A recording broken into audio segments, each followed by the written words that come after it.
Assalamu alaikum wa rahmatullahi wa barakatuh, hörmətli din qardaşlarımız. Efirdə birgə bir tapşırığı. Әйе, хәзрәтләребез төрле. Аларның гадәтләре төрле, тормыш юллары төрле, язмышлары төрле. Ләкин аларны һәрберсендә дингә килү юлы тарихы берләштерә. Әлеге чыгарылышта без мәркәзебезнең Әл-Мәрҗани мәчете имамы Ансар хәзрәт Мифтаховның тормыш юлын өйрәнәбез. Biz Ansar Hazret Miftahовның эш кабинетыннан башлыйбыз. Ассаламу алейкум ва рахматуллахи ва баракатух, хәзрәт. Ва алейкум ассалам ва рахматуллахи ва баракатух. Хәзрәт, Әл-Мәрҗани иң тарихи мәчетебез, аның бераз гына 200 җөмләдә тарихында ишетеп китәргә теләр идек. Әйе, халык инде моны күп кеше ишетеп белә, күп кеше инде моны укып белә. Шиһабеддин Мәрҗани исемен йөрткән Мәрҗани мәчете 1770 елны Екатерина II-нең шәхси рөхсәте белән төзелгән мәчет. Әлбәттә, элекке заманнарда Татар бистәсендә дик, Казанда дик, агач мәчетләр булган. Татар бистәсендә агач мәчетләр булган, һәм инде татар халкы таш мәчет төзергә теләкләре булган, һәм 1767 елны Екатерина II Казанга килгәннән соң татар байлары Екатерина II-гә шушы мәчетне төзергә теләкләрен белдерәләр, һәм инде Екатерина II хәтта шәхси үз кулы белән документ язып калдыра, рөхсәт биреп калдыра, һәм хәтта кайбер китапларда, тарихи китапларда урынын да менә шушында төзегез дип билгеләп калдырган. Һәм инде шушы вакыттан 1770 елга кадәр ул мәчет төзелә, һәм инде бүгенгесе көнгә кадәр бер көнгә дә ябылмаган мәчет. Хәтта Советлар Союзы вакытында да, сугыш вакытында да бу мәчет хезмәт куйган, халыкка хезмәт иткән, динебезгә хезмәт иткән. Инде 1880 елларда Шиһабеддин Мәрҗани эшләгәнлектән бу мәчетнең исеме ул вафат булганнан соң Шиһабеддин Мәрҗани исемен йөртә. Бүгенгесе көндә әлхәмдүлилләһ мәчетебездә бу елны ремонт тәмамланды, ремонтыбыз тәмамланды, һәм инде шушы мәчетебез Аллаһ Тәгаләнең юлында булучыларны үзенә чакыра, рәхим итегез, килеп монда гыйбадәт кылырга, гамәл кылырга мөмкинлек бар. Бу ремонт вакытында да ябылмады. Шуңа күрә бу инде тарихи мәчет булганлыктан ремонт вакытында күп вакытта биналарны ябып куялар. Инде Мәрҗани мәчете ул инде үзенең махсус заллар булдырып, шунда намаз гыйбадәтләрен, гамәл гыйбадәтләрен, шомга гыйбадәтләрен торгызырга мөмкинлекне тудырды, әлхәмдүлилләһ. Бер көнгә дә ябылмаган. Инде халык телендә бу намаз укылган, шундый теге кергәннән соң үзенә күрә бер тынычлык таба торган урын. Шуңа күрә намазга, мәчеткә һәр вакытта да рәхим итсен дин кардәшләребез. Хәзрәт, сез кайда һәм кайчан тудыгыз? Нинди гаиләдә үстегез? Тамашачыларыбызга бу сорау бик кызык булыр дип уйлыйм. Мин Аксубай районы Искебай авылында 1990 елның 19 сентябрендә имам гаиләсендә 8-нче бала булып дөньяга килгәнмен. Хәзрәт, сез кичкенә вакытта нинди бала идегез? Имам баласы булса да, бала бит шук була. Сезгә ул дәрәҗәне якларга, сакларга да кирәк булгандыр авылда.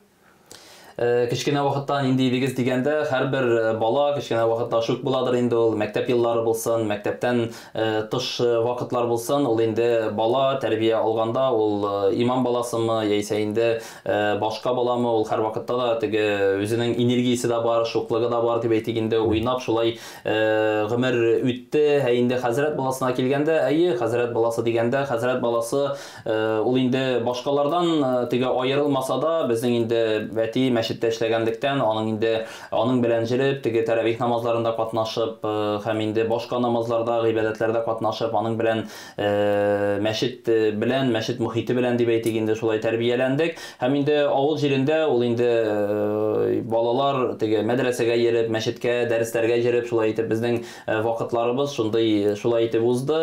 Һәм инде имам баласының дәрәҗәсе дигәндә, ул инде әйе, андый нәрсә бар. Мәктәп елларына калайтып карасак та, мәсәлән, мәктәп елларында теге берәр төрле кичкенә генә ниндидер бер ялгышлыклар эшләгән вакытында син бит хәзрәт баласы, андый нәрсәне эшләргә тиеш түгел дигән сыман шундый шелтәләр дә әйткәләгәннәре бар. Ләкин инде мәктәп елларында шуны да әйтәсем килә, ул теге хәзрәт баласы булганлыктан кайбер фәннәрдән, дәресләрдән, мәсәлән, биология фәннәреннән дип әйтик, теге кешенең мәсәлән каян килеп чыкканы турында биология фәнендә ул мәсәлән маймылдан килеп чыккан дип аңлатылган булса, инде укытучы аны инде син хәзрәт баласы әтиңнән сорап кил әле, теге әзерләнеп шундый бер теге кешенең каян килеп чыкканын аңлат әле дип шулай өйләнергә кушып җибәргән вакытлары булды. Һәм инде мин өйгә кайтып, әтидән сорап, анда инде ул китаплар биреп, китаплардан карап, шушы дәрескә әзерләнеп барып, һәм инде үземнең теге классташларыма дип әйтик инде шушы биология фәнендә менә кешенең Аллаһ Тәгаләдән барлыкка килгәнлеге һәм инде аның җәннәттә яшәү турында һәм инде аның теге кабыргасыннан Хава анабызны Аллаһ Тәгалә барлыкка китерү турында үземнең бергә укучыларга, үземнең классташларга шул турыда мәгълүматны җиткерергә мөмкинлек бирә иделәр укытучылар. Һәм инде алар теге хәзрәт баласы син аны белергә тиеш, бар, сорап кил дип шулай итеп теге бер яктан ул инде кайтып теге әзерләнүең булса, икенче яктан синең инде үзеңә генә түгел, үзеңнең инде классташларыңа да бу турыда җиткерү, аларның да шулай теге башларына сеңеп, өйрәнеп калсыннар дигән ният белән әлбәттә бу инде укытучы безне шулай тәрбия кылган. Дини яктан да, теге дөньялык ягыннан да аңлатып, бу инде бер теге хәзрәт баласы шуны белергә тиеш дип әйтүгә, теге бер сорауга җавап дип әйтәсем килә. Шуңа күрә хәзрәт баласы ул инде тәртипле, тәрбияле булса да, ул теге кичкенә хаталар ул һәркем башкара торгандыр. Нинди генә яктан алсаң да, шул вакытны ул инде теге кемдер тыңламаган вакытта була торгандыр балаларның, ул инде кичкенә вакытны, ә инде үсә төшкәч инде ул инде хәзрәт баласы дигәнне кеше инде хәзрәт баласы гына түгел, аны һәркем инде булырга тиешле, тәртипле, тәрбияле булырга тиешле. Шуңа күрә теге халык алдында син хәзрәт баласы дип теге ниндидер бер зур шелтәләр, андый теге нәрсәләр булганы юк. Хәзрәт, чынлап та укытучыларга бик зур рәхмәт. Мондый дини тәгълимат ишетергә мөмкинлек биргән мөгаллимәләребезгә Аллаһ Тәгаләдән рәхмәте булсын. Һәм әлбәттә мәктәп елларына кергәнбез икән, мәктәп еллары ничек узды дип тә сорамыйча булдыра алмыйм. Хәзрәт, яхшы укыдыгызмы сез? Мәктәп еллары дигәндә, мәктәп елы ул инде һәркемнең төрлечә була торгандыр, чөнки һәр вакытта да бөтен фәннәрне дә өйрәнеп, бөтен фәннәрнән дә теге яхшы итеп уку, бу инде беркемгә дә андый сәләт теге сирәк кешеләргә генә бирелә дип әйтим. Шуңа күрә мәктәп елларында теге яхшы укырга тырыша һәркем инде, яхшы үзенең күңеленнән килгәнне, үзенең мөмкинлегеннән чыгып яхшы укырга тырыша. Ә инде мәктәп еллары вакытында төрле фәннәр булгандыр. Төрле фәннәр бар, төрле фәннәр кемдер бер фәнне яхшырак белә, кем өчендер мәсәлән ул тел дәресе дип әйтик инде, тел дәресләре яхшы бирелә, кем өчендер мәсәлән хезмәт дәресләре яхшы бирелә. Шуңа күрә теге аерым шул фәннәрне, бу фәннәрне генә яратып йөрдек дип әйтергә дөрес түгелдер. Шуңа күрә бу инде мәктәп еллары ул инде һәркемнең төрле үзенең бер авырлыклары белән дә, җиңеллекләре белән дә үрелеп барыла торгандыр. Яхшы укыдыңмы дигәндә, һәркем инде үзенең үз вакытында яхшы укырга тырыша, үзенең мөмкинлегеннән чыгып, кемдер инде тел ягын, тел дәресләрен яхшы якын итеп ала үзенә, кемдер инде физкультура фәннәрен дип әйтик инде үзенә якын итеп ала. Шуңа күрә ул фәнне ярата идем, бу фәнне ярата идем, яхшы укыдым дип теге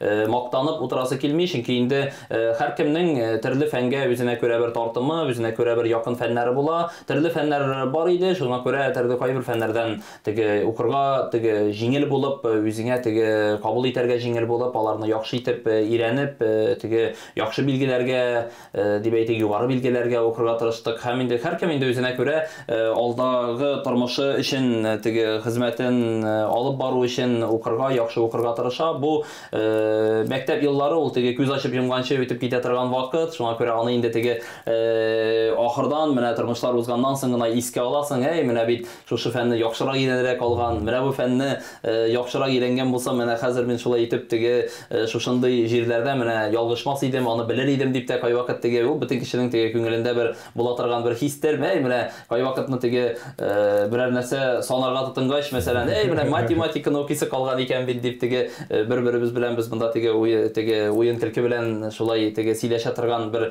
җөмләләр бар. Шуңа күрә һәркем үзенә күрә алдагы тормышы өчен тырышып яхшы укырга тырыша. Кемнеңдер ул килеп чыга, кемнеңдер инде ул теге авыррак бирелә. Бу инде һәркемнең Аллаһ Тәгалә күпме гыйлем алырга безгә язган, без шуны хәтлек кенә алабыз. Аллаһ Тәгалә безгә язмаган гыйлемне без ала алмыйбыз. Шуңа күрә Аллаһ Тәгалә безгә шуның кадәр гыйлем алырга, шулай иттереп укырга язган икән, без анардан уза алмыйбыз. Шуңа күрә бу инде Аллаһ Тәгаләнең бер тәкъдире. Шушы тәкъдирне без инде үтеп, менә бүгенге көнгә килеп җиткәнбез икән. Аллаһ Тәгалә инде шушы гыйлем белән гамәл, гыйбадәт кылып яшәргә насыйп кылсын. Хәзрәт, һәрбер баланың да үз хыялы була. Сезнең нинди хыялларыгыз бар иде? Кемдер бәлки банк ишчесе булу турында хыяллана, кемдер икътисадчы, кемдер спортчы. Ансар хәзрәт Мифтаховның бала чакта хыялы нинди иде? бала чактагы хыял ул инде үзгәрүчәндер дип әйтәсем килә, чөнки инде кемдер кечерәк яшьтә нәрсәдер кемдер булырга хыяллана, аннан соң бераз үсә төшкәч, әзрәк акыл кергәч дип әйтик инде, аның хыялы үзгәрә. Һәм инде мин мәктәп еллары вакытында ничектер укытучы булырга, укытучы, мөгаллим булырга дигән теге бер теләк уянган иде, чөнки инде бәлки теге укытучыларның дәрес бирә дә, теге ише бирә дә, билге куя да, шул эш аларныкы җиңел дип бәлки инде безнең теге баланың күңелендә шулай уелып калгандыр. Шуңа күрә шундый укытучы булырга, мөгаллим булырга дигән бер теләк бар иде. Аннан соң инде тора-бара ул теләкләр инде үзгәреп, һәм инде шушы менә имамчылык юлына, шушы ислам институтына кереп укырга Аллаһ Тәала инде мөмкинлек бирде. Һәм инде әлбәттә бу инде мөгаллимчелек дигән юлга килгәндә мин инде аны теге кечкенә вакытта уйлаганмын да онытканмын түгел. Ул инде хәзерге вакытта да имам кеше, ул бит инде дәресләр дә бирә. Казан ислам киллиятендә дә директор урынбасары вазифасын башкарып, анда дини фәннәрне укытырга бер мөмкинлек туды. Шушы теге хыялым дип әйтик инде, укытучы булырга хыялым теге чынга ашты, шушы вакытка җитеп. Бу инде бер Аллаһ Тәаләнең бер тәкъдире, Аллаһ Тәаләнең безгә язган бер биргән нигъмәте. Шуңа күрә Аллаһ Тәалә шушы гыйлемнәребез белән киләсе көннәрдә дә гамәл кылырга, гыйбадәт кылырга насыйп кылсын. Айрым категорияләргә бүленгән ике вариантлы сораулардан сез бар тик бер генә вариантны сайлап алырга тиеш буласыз. Рәхим итеп башлап җибәрик. Буш вакыт, ягъни хобби, китап уку яки спорт белән шөгыльләнү хәзер. Китап уку. Хәрәкәт итү төре, велосипедта йөрү яки машина йөртү хәзер. Машина йөрт. Әти кеше категориясе, үзең уңышка ирешү яки балаңның уңышка ирешкәнен күрү хәзер. Балаңның уңышка ирешкәнен күрә. Әлбәттә инде. Һәм мөгаллимлек, остаз яки сәләтле шәкерт. Остаз. Гомер, яшь калу яки тәҗрибә туплау хәзер. Тәҗрибә туплау. Тормыш юлы, уңышлы бүген яки якты киләчәк. Якты киләчәк. Исегезгә төшерәм, эфирда бергә бер тапшыруы бара. Без бергә бер әңгәмәдә шәхеснең тормыш юлын өйрәнәбез. Дин вә тормыш юлы нинди булган? Һәм бүгенге кунагыбыз безнең Ансар хәзрәт Мифтахов. Хәзрәт, чынлап дин юлында хезмәт итәргә кайчан тәвәккәл кылдыгыз? Дин юлында хезмәт итүгә дигәндә, без инде уку йортында укыганда ук, мәдрәсәдә, ислам институтында укыганда ук, андагы теге дәрес, укытучылар дип әйтик, безгә инде һәрбер диннең кануннарын һәм инде ислам институтында булганда тирәнтен, дини гыйлемне алганнан соң, без инде укыган дәвердә үк теге имам итеп алар әзерләп, безне инде сез хәзер сәгать ярымнан имам булырлык кешеләр дип безгә ничектер шелтә белдереп, сез алай булырга тиеш түгел, сез сәгать имам була торган кешеләр дип һәр вакытта да шулай әйтеп безне этеп җибәрә торганнар иде. Шул вакытта ук инде алар безне алларында теге имам итеп күреп шулай тәрбия кылдылар. Һәм инде шуннан соң ул моны мин теге һөнәр дип әйтмәс идем. Һөнәр дип әйтеп булмый, чөнки имамчылык ул Аллаһ Тәала тарафыннан бирелгән бер безнең өстебезгә йөкләтелгән бер бурыч. Чөнки Аллаһ Тәала безгә шушы юлны табырга ярдәм иткән икән, шушы юлга безне куйган икән, без аны Аллаһ ризалыгы өчен хезмәт итәргә тиешле. Шуңа күрә бу эшне, бу хезмәтне дип әйтик, Аллаһ юлын сайлау, бу инде бер кешенең күңелендә була торган бер шаткы. Шулай итеп безне инде укыган вакытта ук алар безне имам булырга тиешсез дип инде алар безне өйрәткәчтен, без инде шушы юлны сайлап, үзебезгә ничектер якын итеп, без шулай булырга тиеш, без бит гыйлем туплаганбыз икән, аны без таратырга да тиеш, өйрәтергә дә тиеш дип, шул юлга кирип киттек. Шуңа күрә бу инде бер Аллаһ Тәаләдән бирелгән бер юл, Аллаһ Тәаләнең бер нигъмәте. Амин, Аллаһ Тәала кабул итсен. Рәхмәт хәзрәт. Хәзрәт, гаилә хәлегез турында да сөйләшеп китик әле. Инде балача гаиләгез, әти-әнигез, туганнарыгыз турында сөйләштек. Хәзер үзегезнең шәхси гаиләгез турында сөйләшик. Хәләл җифетегез, балаларыгыз, гаилә хәлегез нинди икән Ансар хәзрәт? Сез нинди ир, әти, тамашачыларыбызга да кызыктыр. Рәхим итмәссезме? Гаилә хәленә килгәндә, гаиләм бар, әлхәмдүлиллаһ, кызыбыз үсеп килә, тормыш иптәшем белән шушы кызыбызны тәрбиялибез. Мин нинди ир, нинди әти дигән килгәндә, мин әлбәттә бер яктан караганда, теге бу инде читтән яхшырак күренә торгандыр, ләкин инде үзем турында шундый, мондай дип теге сөйләп утырасы килми. Бер яктан караганда, мин таләпчән дә һәм инде бөтен сорауларда да гадел булырга тырышам. Чөнки бала тәрбияләгәндә, ул гаиләдә, тормыш иптәшең белән булганда, һәркем үзенә күрә ир кеше үз урынында булса, хатын-кыз үз урынында булса, бала моны шушы мөхитне күреп үсә һәм инде үзенә юл табырга да аңа җиңелрәк була. Чөнки элек-электән әби-бабаларыбыз тормышын карасак та, пәйгамбәрбез заманыннан карасак та, ир-атның гаиләдә баш булырга тиешлеге һәм инде хатын шушы гаиләнең учагын сакларга тиешлелеген шушы мөхитне тудырып тормыш итәбез. Һәм инде бала тәрбияләгәндә килгәндә дә баланы да дин юлында тәрбияләп, Коръән аятларын, намаз тәртипләрен өйрәтеп, аңлатып тәрбияләргә тырышабыз.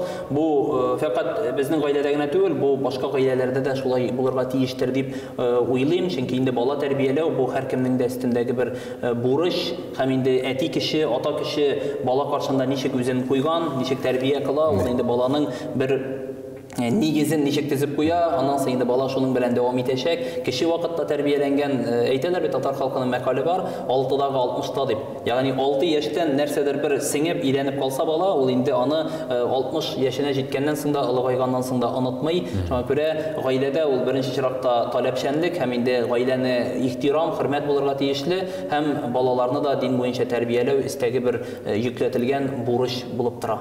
Рәхмәт, хәзрәт. Әл-Мәрҗани мәчете имамы мактаулы исеменә хәзрәт ничек килеп җиттегез? Һәм бу сезнең күңелегездә горурлык хисе уятамы? Чөнки төп тамашачыларыбыз сезне нәкъ тәяләге вазифа буенча белә. Бу сорауны икегә белеп карасак, беренчесен караганда, бу мактаулы исем дигәндә мин теге бу исемне имам булу, имам бит ул теге ниндидер бер дәрәҗә, ниндидер бер горурланырлык, мин шулай менә имам бит дип горурланып, теге кәпрәеп йөри торган ниндидер бер гамәл түгел, чөнки имам ул шушы кеше кем халыкны дингә тартучы, дингә өндәүче.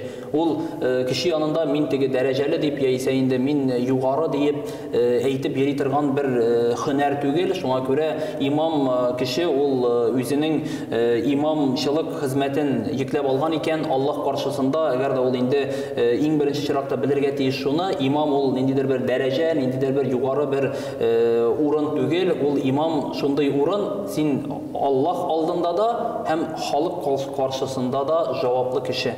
Аллаһ алдында иң беренче, чөнки без Аллаһ Тәгаләнең сүзләрен кешегә җиткерүче, без аны ничек бар шулай җиткереп, халыкны дингә өндәргә, дингә тартырга тиешле, пәйгамбәребезнең сүзләрен җиткерергә тиешле.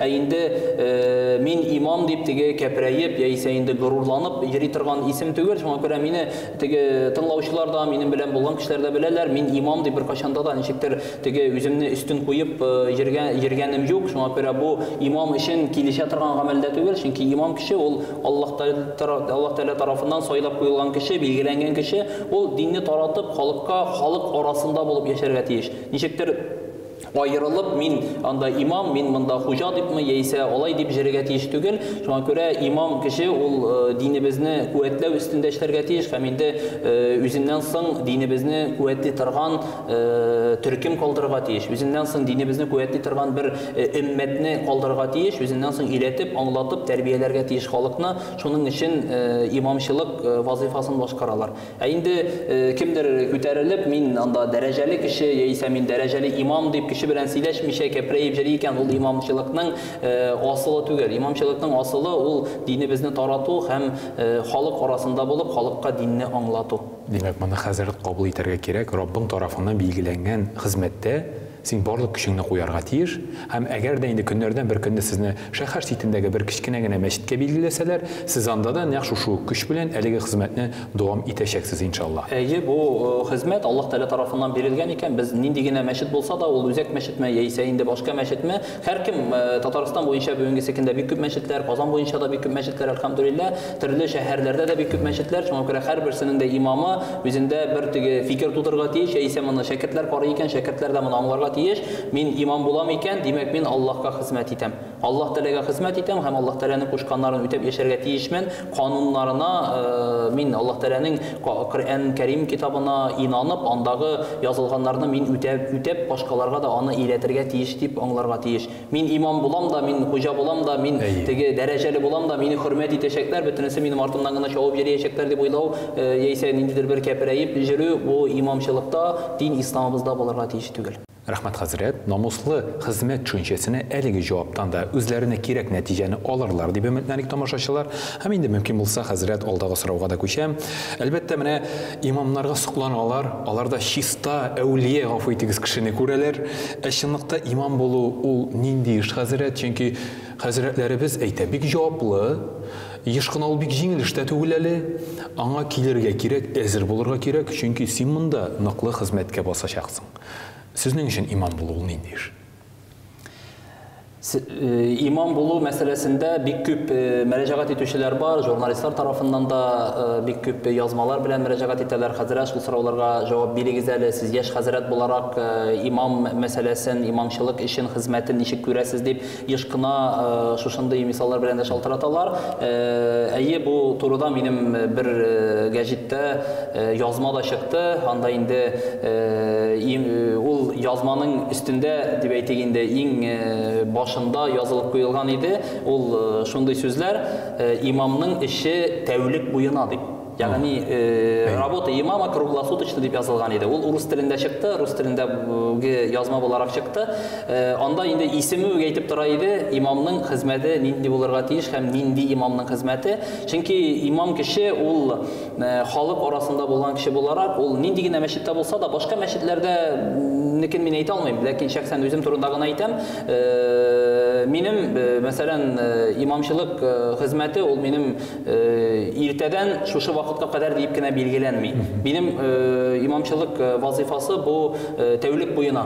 Миңа төнге сәгать 12-дә дә шалтыратырга мөмкиннәр, төнге сәгать 2-дә дә, 3-тә дә шалтыратырга мөмкиннәр. Телефон минем һәр вакытта да теге тавышы кабызылган килеш тора. Әгәр дә инде төнлә белән кемнеңдер сораулары булып шалтыраталар икән, мин алып ничек кирәк, шулай итеп инде аның сорауларына җавап биреп, аларны канәгатьләндерергә тырышабыз. Ләкин төнлә белән шалтыратучылар булмыйдыр инде, кем шалтыратсын инде дип уйлап утыручыларга әйтәсем килә шуны.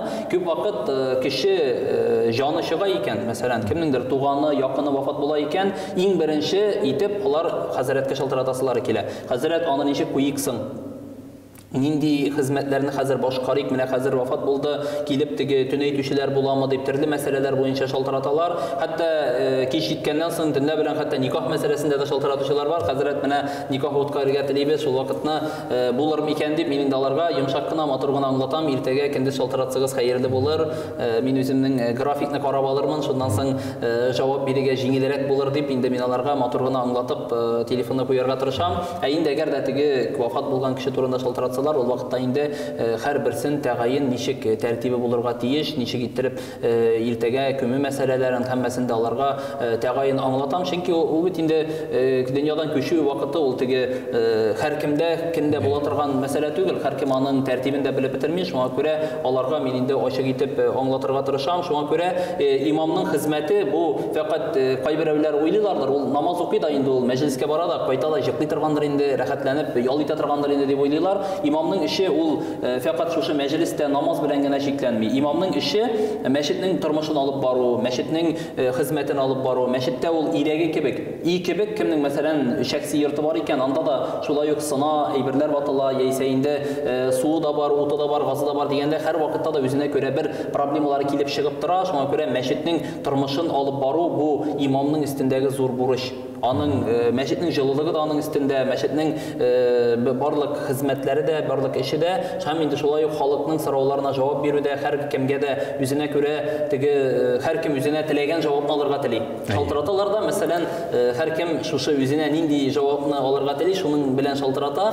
Әле ул бәлки миңа гына шалтыратып түгел, аннан берничә имамга шалтыратып, һәр берсеннән дә сорауларга җавапны җыеп, менә бу хәзрәт алай әйтмәде, бу хәзрәт булай әйтмәде дип төрле сораулар белән дә мөрәҗәгать итәләр. Шуңа күрә имамның эше ул халык белән эшләү һәм мәчетнең эшчәнлеген, Аллаһ йортының эшчәнлеген алып бару.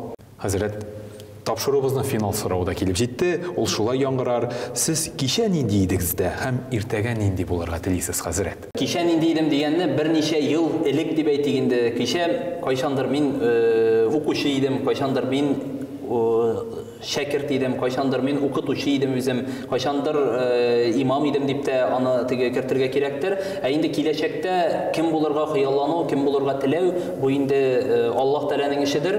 Аллаһ Тәалә ничек кешегә алдагы тормышын дәвам итәргә насыйп иткән, адәм баласы шулай дәвам итә. Шуңа күрә мин шул кеше булырга хыялланам, яисә шушы кеше булырга телим диеп, кенә ул Аллаһ Тәалә язган әйберләрдән узып булмый. Шуңа күрә һәрбер гамәл, һәрбер эш Аллаһ Тәалә тарафыннан бирелгән. Әгәр дә Аллаһ Тәалә ниндидер хезмәтне башкарырга насыйп иткән икән, бу Аллаһ Тәалә тарафыннан бирелгән бер бүләк, Аллаһ Тәаләнең бер нигъмәте. Аллаһ Тәалә бит яраткан бәндәләремә бирермен дигән, яраткан бәндәсенә ризыкны да, хезмәтне дә, эшне дә, ниндидер бер дәрәҗәләрне дә бирермен дигән. Шуңа күрә Аллаһ Тәаләнең яраткан бәндәләре булып яшәргә Аллаһ Тәалә һәрберебезгә насыйп кылсын иншалла. Рәхмәт, хәзрәт, бүгенге бер әңгәмә өчен. Алда сезгә бары тик уңышлар һәм шушындый күркәм тапшырулар алга таба да насыйп булсын иде. Амин. Амин. Аллаһның рәхмәте булсын. Ассаламу алейкум ва рахматуллаһи ва баракатуһ. Ва алейкум ассалам ва рахматуллаһи ва баракатуһ. Хәзрәтләребез төрле, язмышлары үзенчәлекле, дин һәм тормыш юллары мактауга лаек. Бергә-бер тапшыруы хәзрәтләребезнең тормыш һәм дин юлларын өйрәнүне дәвам итә. Бүгенге чыгарылышта без мәркәзебезнең Әл-Мәрҗани мәчете имамы Ансар хәзрәт Мифтаховның тормыш һәм дин юлын өйрәндек.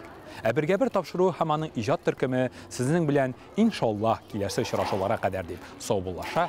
Ассаламу алейкум ва рахматуллаһи ва баракатуһ. Сау булыгыз.